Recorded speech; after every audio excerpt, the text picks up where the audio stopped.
আর মাছ আলু দিয়ে ঝোল করব। কড়াইতে তেল দিয়ে দেবো, মাছটা ভেজে নেব।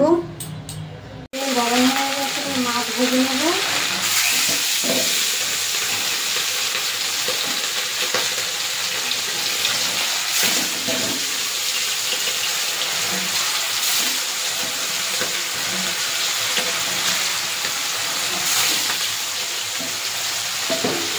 মাছের এই পিসটা হয়ে গেছে, ও পিসটা উল্টে দেবো।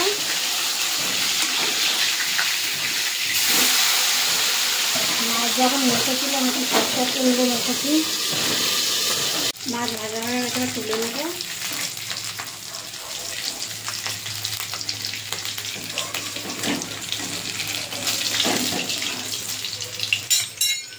মাছ সব ভাজা হয়ে গেছে, আলুটা ভেজে নেবো।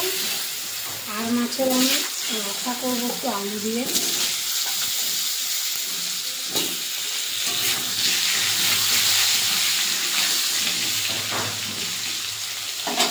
দিয়ে দেবো আলুতে।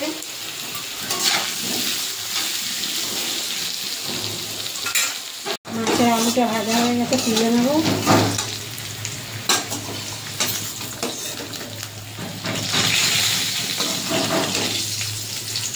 আমি গোটা জিরে ফোড়ন দিয়ে দেবো। দিয়ে দেবো গোটা গরম মশলা, আর এখানে বড় সাইজের একটা পেঁয়াজ আছে কুচিয়ে নিয়েছি, দিয়ে দেবো।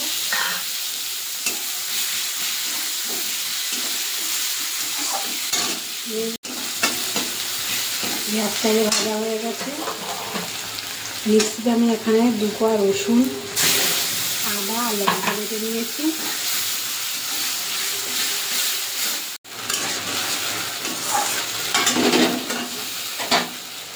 এবার এখানে আমি গুঁড়ো মশলাগুলো অ্যাড করব। দিয়ে দেবো হলুদ গুঁড়ো,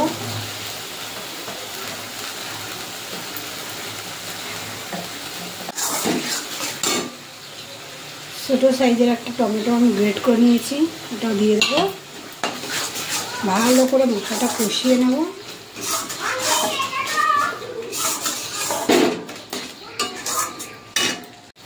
কালারের জন্য কাশ্মীরি লঙ্কার গুঁড়ো দেবো।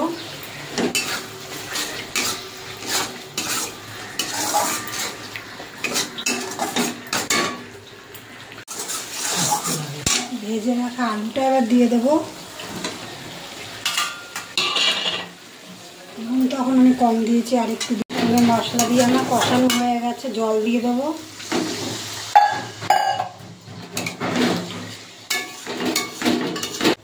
আর একটু জল দেবো, আর জল দেবো না, খুব বেশি ঝোল করবো না। এটা ঝোলটা ফুটে গেলে মাছ দিয়ে দেবো।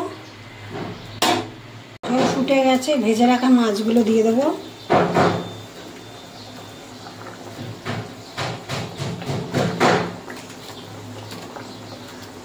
হয়ে গেছে আর মাছ আলু দিয়ে রসা। এবার দিয়ে দেবো গরম মশলার গুঁড়ো, আর দিয়ে দেবো এখানে 1 চামচের মতন ঘি।